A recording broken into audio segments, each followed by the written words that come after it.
And we saw the president continue to bring this to the forefront when he's talked about immigration reform. He's talked about getting immigration reform done, hopefully, in the first 100 days of his administration. Now, what parts of that bill would be that do you think would benefit those minority women that are here? And some of them are here legally. Some of them are here legally. But I think, what will that do for mothers and women out there if we can get true and real immigration reform in this first 100 days?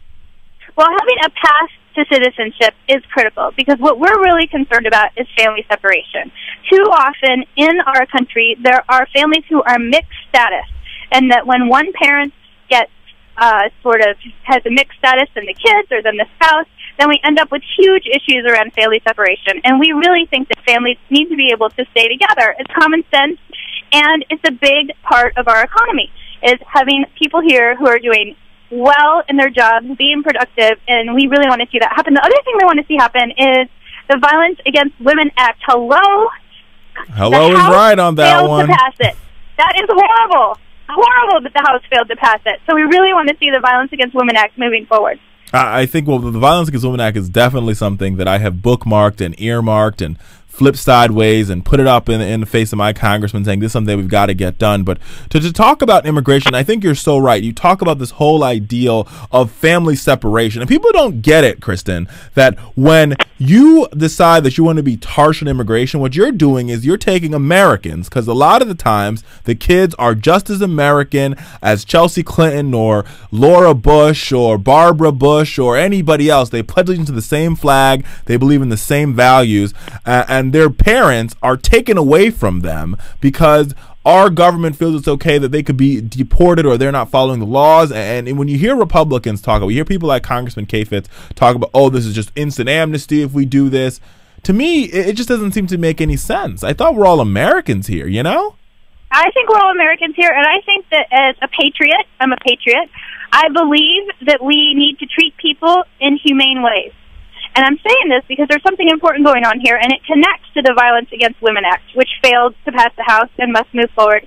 And that is that in many immigrant families, when there are instances of things like domestic abuse or there are criminal acts happening, people are afraid to call the police. We need to be able to have people and families be able to call for help when they need to. And that is a big part of why we need the Violence Against Women Act and why we need immigration reform. In fact, sad fact of the day is that 30% of women at some point in their lives will experience domestic violence. 30%. And about a quarter of women will experience some form of sexual assault.